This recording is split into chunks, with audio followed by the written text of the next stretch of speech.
Jos et tiedä, mihin olet menossa, et voi tietää, koska olet perillä. Tervetuloa kuuntelemaan What the Business-podcastia, jossa me, Minttu Porri ja Mari Viljanen sukellamme syvälle bisnesmaailmaan. Me ollaan intohimoisia yrittäjiä ja haluamme inspiroida ja tukea sinua matkalla menestyvään bisnekseen. Jokaisessa jaksossa tuomme studioon asiantuntijoita. Kehitämme jatkuvasti workshoppeja, jotka luovat arvoa kasvuun tähtääville yrityksille. Liity seuraamme löytämään uusia näkökulmia, jotka vievät bisneksesi uudelle tasolle. Tervetuloa mukaan!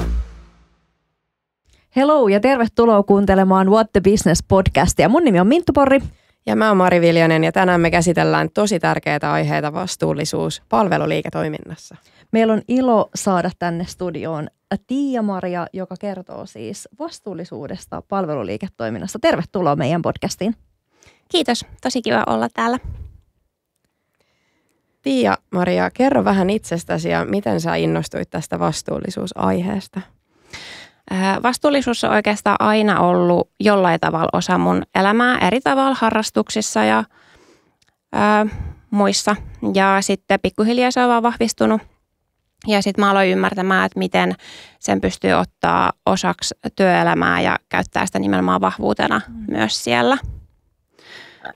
Monilla yrityksillä olisi tosi paljon parannettavaa ja myös sellaisia niin kuin helppoja juttuja, mitä voisi tehdä, että voisi parantaa sitä omaa toimintaansa, mutta sitten useinkaan ei oikein tiedetä, että mistä lähdetään liikkeelle. Joo, aihe on siis tosi laaja. Vastuullisuus on tosi laaja ja sulla on tosiaan hyvä tämä kulma, tämä palveluliiketoiminta siinä ja koskettaa, voisiko sanoa kaikki, tälleen aika laajasti. Mutta anna täsmävinkki, mitkä on sellaisia konkreettisia askeleita, mitä yritykset voi ottaa niin kun tullakseen vastuullisemmaksi? Ihan ensin pitää tiedostaa se oma toiminta ja sen vaikutukset ympäristöön ja muihin ja kartoittaa se lähtötilanne, että mitkä siellä on niitä, että mihin asioihin pitää puuttua ja sitten lähteä sitä strategiaa sen perusteella rakentamaan. Joo. Vastuullisuus luo uusia liiketoimintamalleja. Miten sä näet, että mitä tämmöiset voisi olla? No second hand-alahan on tosi hyvä esimerkki siitä, miten sit uusia yrityksiä ja erilaisia mahdollisuuksia tulee paljonkin tähän liittyen.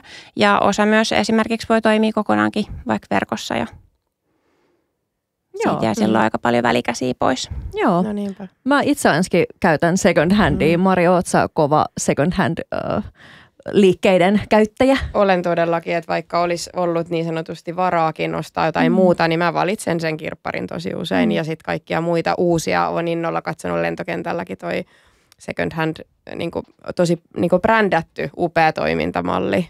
Niin tykkään siitä. Relovesta, vai miten se lausutaan? Joo, ja se on jotenkin mun mielestä hienoa, että tollainen on osattu niinku brändätä myös oikein, ettei nähdä sitä niin, että tämä on nyt jotain tämmöistä vastuullisuushömppää tai näin, että se jotenkin tulee tosi lähelle ihmisten arkea.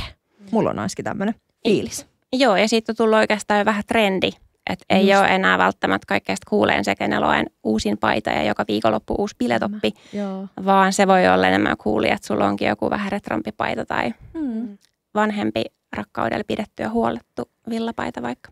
Hei, mulla on mun isän vanha Adidas T-paita käytössä. Ja mä menisin just sanoa, että itse asiassa mummojen ja vaarien tai isovanhempien vanhoista niin kuin yläkerroista tai mitä nämä nyt on tämmöisiä, niin kuin missä säilötään vaatteet, niin sieltä voi tehdä ihan huikeita löytöjä. Sekin on vastuullista käyttää niitä. Nimenomaan vastuullisin esimerkiksi siis vaate on nimenomaan se, joka jo löytyy sun vaatekaapista. Ja myös siis vanhoissa vaatteissa varsinkin, niin laatu on ollut kyllä ihan eri luokkaa usein mitä tänä päivänä. Kyllä, todella. Sun osaamisella voimme muuttaa suomalaista työelämää. Tule tuotteistamaan osaamisesi Workshop Mastery-valmennukseemme. Katso lisää whatthebusiness.com. Okei, kuten huomataan, niin aihehan on laaja ja mekin lähdettiin vähän sivupolulle, mutta kerrottiin ja Maria, että miksi vastuullisuus on kriittistä palveluliiketoiminnassa?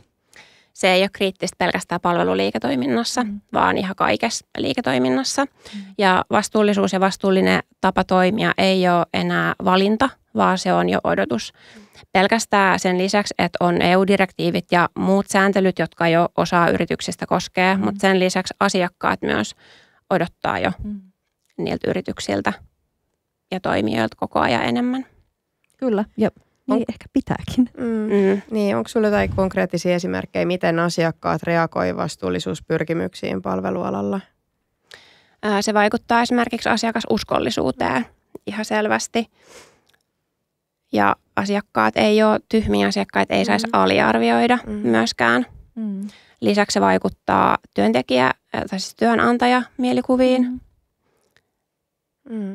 Että toisaalta on myös sitten kriittistä suhtautumista ja skeptisyyttä. Että on myös asiakkaita, jotka esimerkiksi vastuullisuusviestintään suhtautuu kriittisesti, mikä on välillä ihan aiheellistakin toki. Mutta sen takia pitää nimenomaan kiinnittää huomioon siihen, että se mitä tehdään ja se mitä viestitään, niin se on aitoa asiaa eikä mitään viherpesua. Että sen takana voidaan seistä. Hei osaamisen kehittäjä! Meiltä laadukkaat business-workshopit. Tutustu tarjontaamme workshopsforbusiness.fi. Millaisia muutoksia sä oot nähnyt, kun yritykset on lähtenyt sitoutumaan vastuullisuuteen? Se vaikuttaa asiakasuskollisuuteen ja brändiin ja imagoon. Lisäksi, kuten mainitsinkin jo, niin myös työntekijämarkkinoilla se alkaa olla iso valtti. Ja lisäksi, kun tehdään liiketoiminnassa erilaisia muutoksia vastuullisempaan suuntaan, niin usein saadaan myös kustannussäästöjä. Kyllä. Toi on tosi jännä kulma, että miten voi säästää kustannuksia vastuullisuuteen. Mulle tuli heti semmoinen, että kiinnostaa mitä jää viivan alle. Niin onko sulla tuosta jotain esimerkkiä? No se riippuu vähän liiketoiminnasta ylipäätään, että minkä tyyppistä on tietysti ja minkälaisia palikoita siellä on. Mutta kyllähän se sitten, kun kiinnitetään huomioon niihin prosesseihin ja niitä selkäytetään ja sieltä käydään läpi ne kaikki steppi-stepiltä, että mikä siellä oikeasti on ja mikä on järkevää ja niitä se ei tarkoita, että sieltä välttämättä jätetään mitään pois, mutta kyllä sieltä sitten usein syntyy niitä säästöjä. Ja sitten taas myös vastaavasti se voi lisätä liikevaihtoa, kun vaikuttaa myönteisesti imagoon ja asiakkaat huomaa myös sen. Kyllä, nimenomaan, että siinä on semmoinen, se on vähän pidempi ketju sitten kuitenkin, kun ajattelee. Mä haluaisin tarttua, tietysti mua kiinnostaa tämä rekrytointi ja on hyvin lähellä mua. Ja sä sanoit äsken siitä, että se nostaa työnantaja-imagoakin ja sitä työntekijöiden tyytyväisyyttä ja kaikkea. Niin ootko sä huomannut jotain tämmöistä trendiä tai ei tarvitse yritysten nimiä sanoa, mutta onko ollut niinku jotain sellaista, että Suomessa tai ulkomailla esimerkiksi, jos joku on tehnyt selkeän vastuullisemman linjauksen tai jotain selkeitä niin konkreettisia asioita, että se olisi sitten satanut niin, että sinne menee enemmän asiakkaita ja myös se, että sinne hakee myös ehkä enemmän työntekijöitä, että hei, että toi on vastuullinen yritys, että mä haluan tonne töihin. Kyllähän esimerkiksi Best Place to Work ja muita tällaisia tunnustuksia, mitä on, niin kyllä se niissä näkyy. Joo.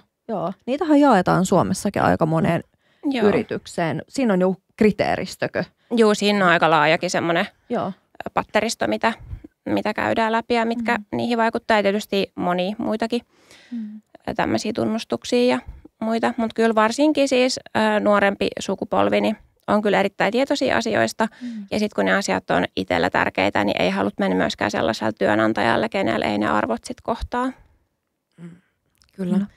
Mulla tuli mieleen siinä tapahtuma-alalla on itse ollut paljon töissä ja tehnyt erilaisia juttuja siellä, niin tulee äkkiä vastuullisuus-sanasta mieleen, että valitaan printtituotteissa vastuullisempaa painotaloa tai muuta, mutta se voi myös joskus olla sitä konkreettista tekemistä ja sä puhuit prosesseista ja se kiinnitti mun huomioon tuossa, että siellä miettimällä, että miten me vaikka hyödynnetään ne, että jos juhlaan tulee kukat, mihin ne menee sen tapahtuman jälkeen, työnnetäänkö ne suoraan roskikseen vai viedäänkö ne vaikka vanhainkotiin ilahduttamaan vanhuksia, niin olisiko tämä niinku hyvä malli?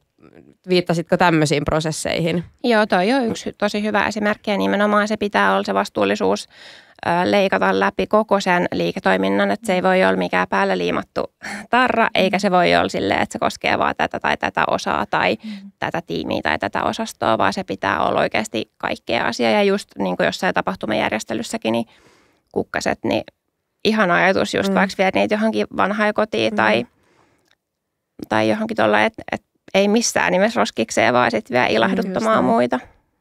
Joo. Kyllä, ja siis uusiokäytöstähän paljon puhutaan, niin sitä pitäisi varmaan vähän enemmänkin miettiä. Että mä jo joskus 10 vuotta sitten mua puhutteli Globe Hope-brändin, niin kuin, että maailmasta ei materiaa puutu, vaan puuttuu ajatusta. Että siis tavaraa kyllä piisaa. Että se varmaan tulee niin kuin palveluliiketoimintaankin enemmän mukaan. Kyllä. Kyllä. Mennään vähän tuohon workshoppien maailmaan. Säkin oot lähtenyt rohkeasti tuotteistamaan tätä sun omaa osaamista. Miten sä koet ja näet, että nimenomaan workshop palvelee sit näitä yrityksiä, jotka haluaa vastuullisemmaksi liiketoiminnalta ja vielä palveluliiketoiminnaltaan, niin miten tämä workshop-metodi toimii sun mielestä nimenomaan tässä? Mun mielestä toimii tosi hyvin. Sehän on oikeastaan ideaali, koska silloin, kuten tosiaan sanoin, niin se vastuullisuus pitää läpileikat koko se liiketoiminta ja se ei voi olla vaan koskee osaa firmasta tai osaa toiminnoista. Niin silloin, kun siellä on mukana ne kaikki työntekijät ja kaikki pääsee yhdessä sitä tekemään ja miettimään, että hei, että miten tämä itse asiassa vaikuttaa meihin ja mitä me voitaisiin tehdä, niin silloin siitä tulee myös paljon merkityksellisempää jokaiselle työntekijälle siis itselle. Ja sen jälkeen sitä on helpompi lähteä myös sit toteuttamaan. Mä mietin, että miten sä näet, että kun ollaan tässä puhuttu, että se vastuullisuus on niin iso asia ja läpileikkaava, niin kuin sä itse tuossa sanoit, niin onko se nimenomaan niin, että sä kannustat, että yritykset lähtis niin, että se lähtee sieltä että otetaan eka ne työntekijät siihen workshoppiin versus sitten taas niin, että eka tulee johto ja sitten lähdetään sitä kautta niin kuin jalkauttamaan sitä vastuullisuutta ja sitä ehkä jotain strategioita tai jotain, niin kumman sä koet tärkeämmäksi, että se lähtisi sieltä niin sanotusti työntekijöistä vai sieltä johdosta? Ne on molemmat yhtä tärkeitä. Kyllähän johdon pitää ymmärtää se, että miksi niitä asioita tehdään, miksi se on tärkeää ja mikä niissä on tarkoitus, jotta he osaa esimerkiksi ottaa vastuullisuuden huomioon strategiassa ja tavoitteissa, joita asetetaan. Ja vastaavasti työntekijöiden pitää ymmärtää myös, että minkä takia niitä asioita tehdään, miksi nämä on osa meidän strategiaa ja miten se näkyy mun työssäni. Ja sen jälkeen voidaan yhdessä miettiä, ehkä vähän eri kulmilla, mutta yhdessä kuitenkin, että miten me päästään näihin yhteisiin tavoitteisiin. Kyllä. Hei, mua alkoi kiinnostamaan tuossa, kun me halutaan oppia oppimaan, niin halutaan oppia esimerkiksi se, että mitä siis tarkoittaa viherpesu. Haluatko sä avata ton ihan konkreettisesti? Viherpesu on siis sellaista tavallaan valheellista ja vähän sellaista kiilloteltua viestintää ja markkinointia, jolla pyritään siis saamaan se tuote tai palvelu näyttämään tavallaan vihreämmältä, ympäristöystävällisemmältä tai muuten vastuullisemmalta, mitä se todellisuudessa on. Että voidaan esimerkiksi korostaa jotain yksittäisiä pieniä asioita, jotka voikin toki olla siis hyvin tehtyjä asioita, mutta sitten jos se on oikeasti pisara valtameressä siitä koko liiketoiminnasta, niin silloin siellä yritetään ehkä vaan piilotella, että hei, älkää katsoko näitä muita meidän toimii täällä. Ja onko niin, että niinku just nimenomaan kuluttajat ehkä huomaa näitä asioita helposti sitten, että hei, että onko tämä oikeasti näitä. Onko tämä mulla vaan tämmöinen niinku hunch, että monesti jossain keskustelupalstalla tai omassa somessa on, että hei, että nyt tuntuu, että tämä yritys, että onko se nyt ihan näin vastuullinen, minkä kuvan yritys antaa, niin ootko sä huomannut tämmöistä, että tosi monet kuluttajat nostaa sieltä niitä? Että... Joo, ja nimenomaan valveutuneemmat kuluttajat kyllä osaa poimia sieltä jo aika hienosti. Sellaisia vähän huonompia esimerkkejä, kyllähän just keskustelupastat ja muut sitten välillä ihan uutisiinkin nousee semmoisia huonompia esimerkkejä, niin sitten tavallaan myös sitten ne ei niin tietoiset kuluttajat oppii koko ajan ja saa tietoonsa sitten näitä niin oppii. Koska jos ei tiedä aiheesta mitään, niin sitten se on helppo tietysti uskoa, kun joku sanoo, että hei, meillä on tämä tällainen upea konsepti, niin voi olla vaikea nähdä se verhontaa, että mitä siellä sitten oikeasti on. Kyllä, ja mun mielestä Tanske olisi tosi tärkeää, että saatiin ja Maria auttamassa näitä yrityksiä myös niin kuin kertomaan sitä heidän vastuullisuuttaan myös sitten niille kuluttajille, tai mikä sitten se kohderyhmä onkaan heillä, että sitten ehkä vältetään tällaisilta niin kuin väärältä, että moni kuluttaja voi myös olla sinänsä väärässä myös, mutta vaikka on oikeassakin, mutta voi olla niin, että ehkä se yritys ei ole osannut tuoda sitä heidän vastuullisuuskulmaansa ehkä oikein kuluttajille, niin onko näin, että sä autat myös niin kuin tässä, että vähän niin kuin sanottamaan ja kohdentamaan sitä, että hei, että tehkää näin ja kertokaa se näin eikä näin. Joo, kyllä. Ja kyllähän siis moni yritys myös tekee jo paljon asioita hyvin, mutta sitten ei välttämättä osat vaan niitäkään sanottaa ja tuoda esille. Just näin, kyllä. Että vähän silleen niin kuin kääntää sen yritysjargonin sillä enemmän Just sitten näin. niin kuin kuluttajapuolelle. Helposti lähestyttävämmäksi ja ymmärrettäväksi. Just näin. Tuleeko sulla mieleen jotain semmoisia, niin kiinnostaa aina se konkretia eniten, eli mitä semmoisia huonoja keissejä voisi olla, missä on, älä mainitse mitään nimiä, mutta paljasta joku semmoinen, minkä olet tehnyt. Viime kesänä oli yksi suomalainen kosmetiikkayritys aika isosti iltapäivälehtienkin otsikoissa. Siellä oli osittain ilmeisesti epätietoisuutta, mutta ihan myös niin kuin tietoisesti ilmeisesti virheellistä markkinointia tuotteiden alkuperästä ja niistä ainesosista.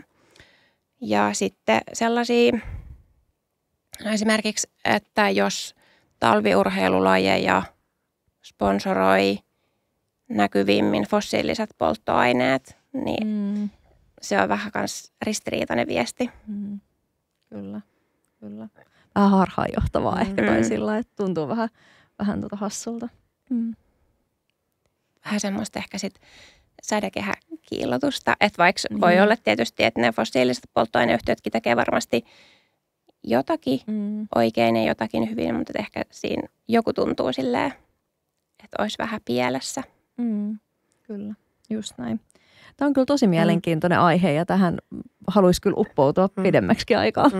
Joo, ja siis mua jotenkin niin on ruvennut puhuttelemaan lähiaikoin enemmän tämä aihe, että missä tämä tosiaan voi näkyä. Niin esimerkiksi joku tupakkateollisuus, kiinnitin huomioon, että heilläkin on erilaisia kampanjoita tähän liittyen. Ja oletko sä törmännyt tämmöisiä, että miten, kun se ei itsessään ole kauhean terveellinen asia toi tupakka, jos joku sitä vielä käyttää.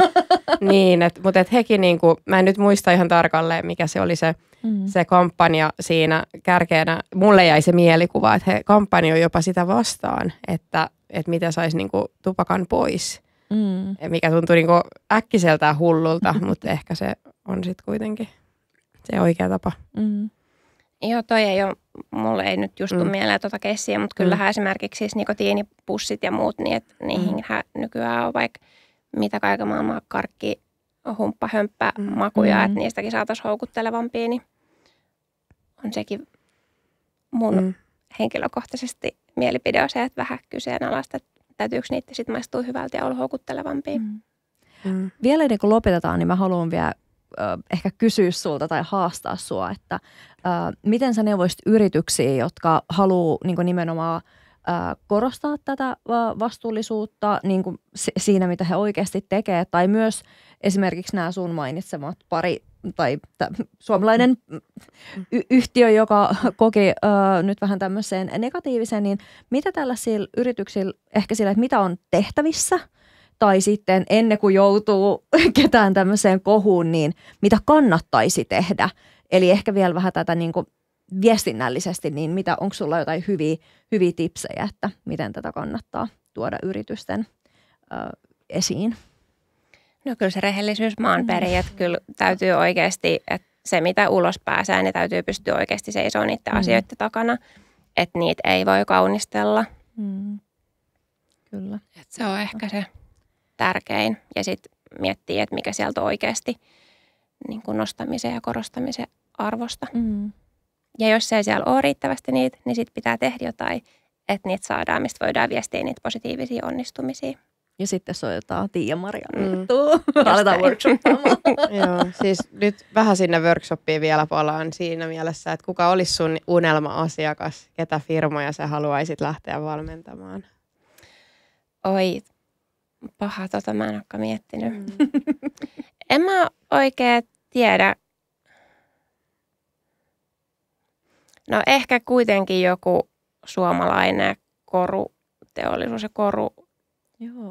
koruihin liittyvää. Että mulla on taustaa sieltä, niin se on sellainen, mikä kiinnostaa. kyllä viehättää.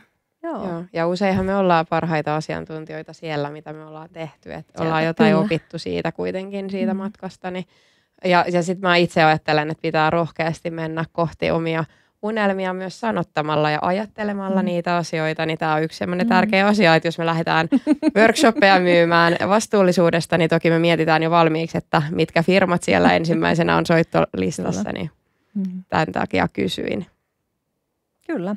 Hei, kiitos paljon. Meidän on pakko alkaa lopettelemaan, vaikka tässä nyt kimpoilisi tämä keskustelu joka suuntaan. Kiitos Tiia-Maria. Mä opin ainakin taas jotain uutta. Mari, miten opeit sä? Joo, kiitos. Erittäin inspiroivaa. Ei itselle tosiaan niin tuttu aihe, mutta tosi paljon kiinnostavia pointteja toit esille. Kiitos tosi paljon hyvästä keskustelusta. Kiitos ja kiitos kaikille meidän kuulijoille. Jos tykkäsitte tästä podcastista, niin laittakaa meille palautetta, koska tämä on ihan super tärkeää, että me kuullaan myös teistä ja mistä aiheista haluatte kuulla ensi kaudella. Kyllä, tämä oli meidän viimeinen jakso. Tähän meni tosi hyvin. Täällä oli kivoja vieraita, asiantuntijoita, Herran Jumala. Kyllä huomaa, että nämä ihmiset oikeasti tietää, mitä he tekevät ja mitä he workshoppaa. Että tässä on ollut ihan mieletöntä oppia näissä jaksoissa itsekin paljon uutta. Mutta me jatketaan tästä seuraavaa kauteen, joka ilmestyy myöhemmin. Kyllä. Kiitos Mari sulle. Taas. Kiitos. Kiitos, että kuuntelit tämän jakson. Ja jos sä pidit tästä, niin jaa se verkostollesi ja jätä ihmeessä meille palautetta. Ja muista seurata meitä Instagramissa ja LinkedInissä What the Business.